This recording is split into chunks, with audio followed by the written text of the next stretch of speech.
Good morning সবাই, কেমন আছেন? আশা করছি সবাই খুব ভালো আছেন। নতুন আরও একটি ব্লগে আপনাদের অনেক অনেক স্বাগত জানাচ্ছি। তো কয়েকদিন ধরে তো দেখাচ্ছি ঘাস পরিষ্কার হচ্ছে বাগানে, আর আজকেরও চলে এসেছি।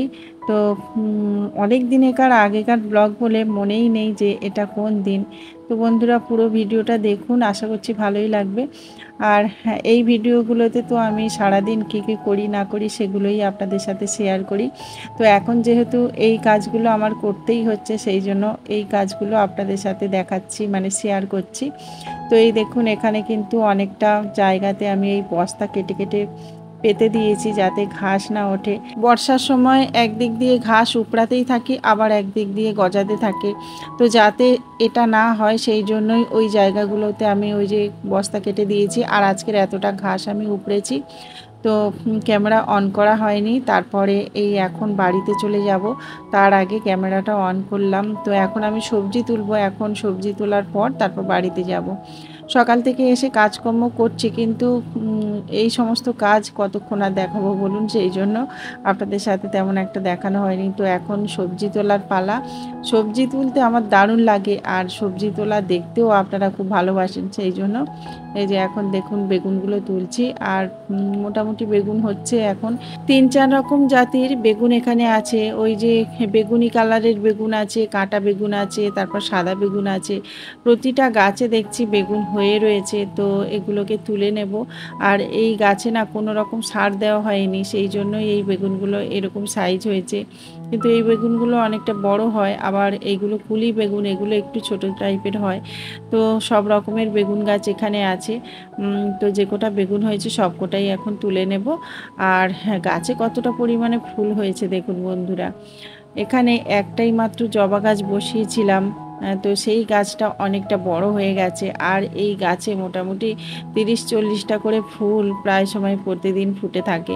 তবে এখানে তো আমরা আসি না খুব একটা, যখন এই বাগান পরিষ্কার করতে বা সবজি তুলতে আসি তখনই কিন্তু আমি ফুলগুলো তুলে নিয়ে যাই। আর তা না হলে ওই বাইরে থেকে আকর্ষি বাঁধিয়ে বাঁধিয়ে কিন্তু ফুলগুলো উইদাউট হয়ে যায়, মানে ওই আশেপাশের মানুষজনরা আর কি ফুল তুলে নেয়। তো যাই হোক, এখানে থাকলে অবশ্য আমি নিজে হাতে ওদেরকে ফুল দিতাম, কিন্তু যেহেতু বাগানে চাবি দেওয়া থাকে সেই জন্য আর কি ওরা ঢুকতে পারে না, সেই জন্য আকসি বাঁধিয়ে বাঁধিয়েই কিছুটা ফুল নেয়, সব ফুল পারে না। তো যাই হোক, আমি আজকে সমস্ত ফুল নিয়ে নেব।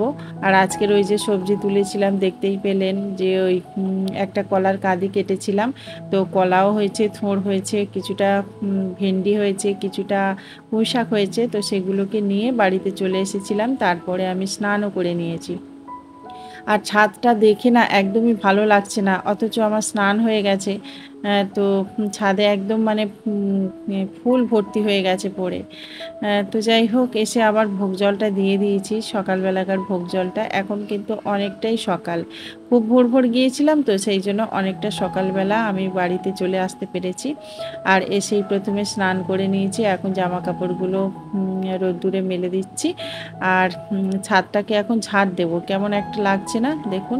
ছাদটা এরকম হয়ে থাকলে একদমই ভালো লাগে না। ছাদটা যদি পরিষ্কার থাকে তখন একটু হাঁটাচলা করতেও ভালো লাগে, আর ছাদটা দেখতেও ভালো লাগে। আপনারা অনেকেই কমেন্ট করে জিজ্ঞাসা করছেন যে ঠিকঠাকভাবে ভিডিও দিতে পারছি না কেন।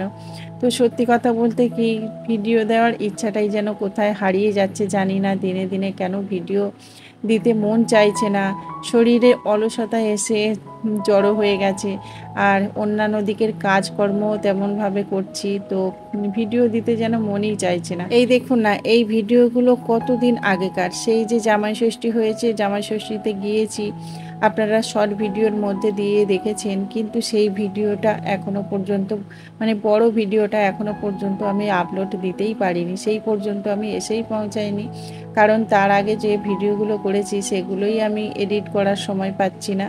এই যে দেখুন, বাপের বাড়িতে যাওয়ার আগে আমি পদ্ম গাছগুলোকে এরকম সুন্দরভাবে বসিয়ে দিয়েছিলাম বড় ডেক্সির মধ্যে। তো এই ভিডিওগুলো করাই ছিল, তো ভাবলাম এই ভিডিওগুলো বাদ দিয়ে দিই। আবার তারপরে ভাবলাম এত পরিশ্রম, এত কষ্ট করে ভিডিও করলাম, আর এতদিন ধরে রাখলাম, তো আপনাদের সাথে শেয়ার করব না তা কি হয়, ভাবলাম যে দেরি হবে। আপনারা কিন্তু অবশ্যই দেখবেন সেই ভিডিওগুলো। তো আস্তে আস্তে ভিডিওগুলো আমি ছাড়ছি, এখন থেকে চেষ্টা করব পুরো দমে ভিডিও দেওয়ার। জানি না এরপরে কি হবে।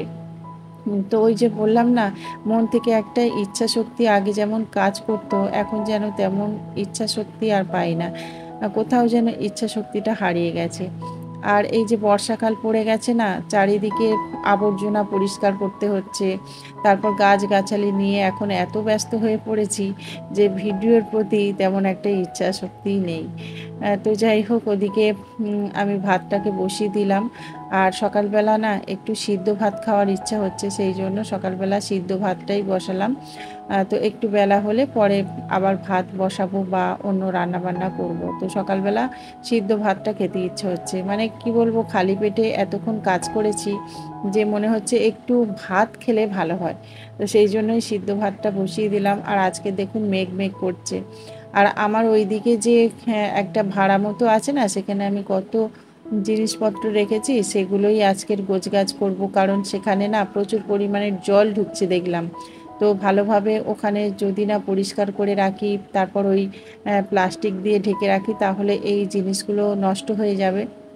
এগুলো আবর্জনা বললেই চলে, কয়েকদিন আগেই গুছিয়েছি, আপনারা দেখেছেন। তো এর মধ্যে রয়েছে বস্তা, দড়ি, এগুলোই আর কি। আর কিছু কিছু ক্ষেত্রে এই যে বড় বড় পিচবোর্ড কাগজগুলো, এগুলোকে আমি রেখেছিলাম, কারণ এগুলো আমি গাছ বসানোর আগে আর কি কাজে লাগাই। তো সেই জন্যই ওগুলো রেখে দিয়েছি। আবার জ্বালানির কাজেও লাগে। আর জিনিসপত্র গুছিয়ে রাখলে কখন যে কোনটা কাজে লাগে সে তো বলা যায় না, সেই জন্য সব কিছু গুছিয়ে রাখতে হয়। আর এখানে কয়েক বস্তা কাঠও রেখেছিলাম, তো আমার কাঠ নেই বলে না মায়ের ভোগ রান্না করা হচ্ছিল না। আর যেহেতু এখানে থাকলে মোটামুটি ভেজে না, সেই জন্য রেখে দিয়েছিলাম, কিন্তু কিভাবে না ওই প্লাস্টিকটা ছিঁড়ে গেছে, সেই জন্য সমস্ত কাঠ ভিজে গেছে। তো ভাবলাম ওখানে আর রাখবো না, এই কাঠগুলোকে অন্য জায়গায় শিফট করব। সত্যি কথা বলতে কি, মানে এই কয়েক মাস ধরে শুধু কাঠ কুটো নোংরা এইসব ঘাঁটতে ঘাঁটতেই জীবন যাচ্ছে। তো পরিষ্কার আর পরিষ্কার হচ্ছে, শেষ আর হচ্ছে না। একদিক দিয়ে পরিষ্কার করছি, আর এক দিক দিয়ে নোংরা আবর্জনা এসে জমা হচ্ছে, সেগুলোকে আবার ভালোভাবে পরিষ্কার করছি। এই সব করতে করতেই যেন জনম চলে যাবে। তো যাই হোক, এই যে দেখুন এখানে রেখে দিচ্ছি। আর এগুলোকে ফেলবার নয়, কারণ এগুলো না হলে আমি মায়ের ভোগ তৈরি করতে পারবো না। তো সেই জন্য আবার ওখানে গুছিয়ে গুছিয়ে কিছু বস্তায় করে কাঠ রেখে দিলাম, যখন সময় বা সুযোগ মতো পেড়ে পেড়ে তারপরে জ্বালানি হিসেবে ব্যবহার করব। আর তারপরে এই যে এখানে নটে শাক ফেলেছিলাম না, সেই নটে শাকগুলো এত সুন্দর হয়েছে, মানে লোভ সামলিয়ে থাকতে পারছি না। তো ভাবছি যে আজকের এই নটে শাকগুলো ভাজা করব। তো সেই জন্য কিছুটা নটে শাক তুলব, আর কিছুটা কিন্তু ওইদিকে কলমি শাকও হয়ে আছে। তো নটে শাক কলমি শাক একসাথে রান্না করলে কিন্তু বেশ ভালো হবে, তাই না বলুন? তো মাঝে মধ্যে কি করেছি জানেন, ওই যখন নটে শাকের দানা পেয়েছি তখন একটু একটু টুকটুক করে ছড়িয়ে দিয়েছিলাম বিভিন্ন ট্রের মধ্যে। তো সেখান থেকে এই গাছগুলো হয়েছে, দেখুন কত সুন্দর নটে শাক হয়েছে। মাঝে মধ্যে কিন্তু আমার খাওয়াও হয়েছিল। তো আপনাদের দাদা যখন বাড়িতে থাকে তখন এই নটে শাক মানে খেতে খুব পছন্দ করে, সেই জন্য আপনাদের দাদা বাড়িতে থাকলেই রান্না করি। তো যাই হোক, এই যে এখান থেকে কিছুটা কলমি শাক আমি তুলে নিচ্ছি। আর এই দেখুন দেয়ালের গায়ে কেমন জড়িয়ে জড়িয়ে উঠছে, ওটা ধুদুল গাছ। তো ভাবছি ওই ধুদুল গাছগুলোকে তুলবো না, ওই ধুদুল গাছগুলোকে আমি ওখানে ভাড়া করেই রেখে দেবো। আর কলমি শাকগুলো আমি সমস্ত তুলেই ফেললাম, কারণ কলমি শাক এখানে রাখবো না, পাশেই মাঠ আছে কলমি শাক ভর্তি, তো সেখান থেকেই তুলবো। সেই জন্য ওই ট্রে থেকে কলমি শাকগুলো তুলে ফেললাম। তারপর এত খিদে পেয়েছিল যে ভাত নিয়ে বসে গেছি, আর আলু সেদ্ধ ডিম সিদ্ধ ভাত করেছিলাম, তো সেটাই এখন খেয়ে নিয়েছি। সুন্দর সাজানো গোছানো ঘরে কবে যে ব্লগ ভিডিও করব সেটাই জানা নেই, কারণ এখনও পর্যন্ত পরিষ্কার করে উঠতেই পারছি না। আপনাদের সাথে ইচ্ছা আছে খুব সুন্দরভাবে ব্লগ শেয়ার করার, কিন্তু সেটাই আর হয়ে উঠছে না, জানি না আদৌ হবে কি না। তো ঘর হয়ে গেছে অনেক দিন, সাজানো গোছানোও মোটামুটি কমপ্লিট হয়েছে, কিন্তু এই যে আমি নিজেই নোংরা করছি, আবার আমি নিজেই পরিষ্কার করছি, এমন একটা ব্যাপার হচ্ছে। মানে কিছু নোংরা করছি, আবার পরিষ্কার করছি, আবার নোংরা হচ্ছে, এরকম একটা হচ্ছে। তো এই যে দেখুন সকালবেলা যে ফুলগুলো আমি ঝাড় দিলাম ছাদে থেকে, সেগুলোকে এই ট্রের মধ্যে রেখে দিলাম। তারপর ছাই ছিল সেগুলোকেও রাখলাম। এবারে অল্প কিছুটা মাটি দিলেই হয়ে যাবে। তো আমি কিন্তু ছাদ বাগানের যত গাছ তৈরি করেছি তাতে কিন্তু মোটামুটি ওই নিচে এরকমভাবে সমস্ত সবজির খোসা বলুন আর আবর্জনা বলুন দিয়ে দিয়েছিলাম। আর তারপরে অল্প কিছুটা মাটি দিয়েছিলাম। না হলে এতগুলো টবে কত মাটি লাগতো বলুন তো বন্ধুরা। তো সেই জন্য সবজির খোসাগুলোকেও ফেলি না, আর এই যে শুকনো পাতা বা শুকনো ফুল এগুলোকেও ফেলি না, ওগুলোকেও রেখে দিই। তো ওইগুলো রেখে দিলেও একসময় কাজে লাগে আর কি। তো সেরকমভাবে এই যে এতগুলো ময়লা আবর্জনাও আমি রেখে দিয়েছি, এগুলোও কিন্তু একসময় কাজে লাগবে। তো অনেক বস্তা আছে, এখান থেকে বস্তা নিয়ে গিয়ে ওই যে বাগানে পেতেছি, আপনারা দেখেছেন। তো পরে আবারও নিয়ে যাব, কিন্তু এখন আপাতত এর মধ্যে রেখে দিচ্ছি আর কিছু বস্তা এদিকে রাখছি যাতে নিয়ে যাওয়ার সময় সুবিধা হয়। টিনগুলোকে ভালোভাবে সাজিয়ে রাখতে হবে, না হলে এই টিনগুলো একটু হাওয়া হলেই উড়ে চলে যাবে। তো সেই কাজটা এখন করছি। আর পরে ছাদটাকেও ঝাড় দিয়ে দিয়েছিলাম সুন্দরভাবে, কারণ দেখছিলাম মেঘমেঘ করছিল, বৃষ্টি আসবার সম্ভাবনা ছিল সেই জন্য। আর খুব তাড়াতাড়ি করে এই যে জামা কাপড়গুলো কেচে নিয়েছিলাম, আর কয়েকটা জামা কাপড় ছিল সেগুলোই এখন কাচছি, কারণ এগুলোকেও মেলে দিতে হবে। আর আমি যখন জামা কাপড় কাচি একদিক দিয়ে কাচি আর একদিক দিয়ে মেলে দিই, তো সেটাই করছিলাম। তো শুকনো খুব একটা হয়নি, এই যে দেখুন এখন আবার বৃষ্টি নামছে। আর তারপরে বন্ধুরা এত ঝড় বৃষ্টি হয়েছে, কারেন্ট অফ হয়ে গেছিলো আর আমার ফোনের চার্জও শেষ হয়ে গেছিলো। বৃষ্টি তো আজকে থামেইনি, সেই রাত্রির পর্যন্ত বৃষ্টি হয়েছে, আর তার সাথে সাথে ঘন মেঘে অন্ধকার করেছিল। তো সেই জন্য আজকের ভিডিওটা বন্ধুরা এখানেই শেষ করেছি। আশা করছি ভালোই লেগেছে। ভালো লাগলে অবশ্যই লাইক কমেন্ট শেয়ার করবেন। আর আমার এই সাধারণ জীবনের ব্লগ দেখতে কেমন লাগে কিন্তু অবশ্যই কমেন্ট করবেন। দেখা হবে পরবর্তী একটা ব্লগে। নমস্কার।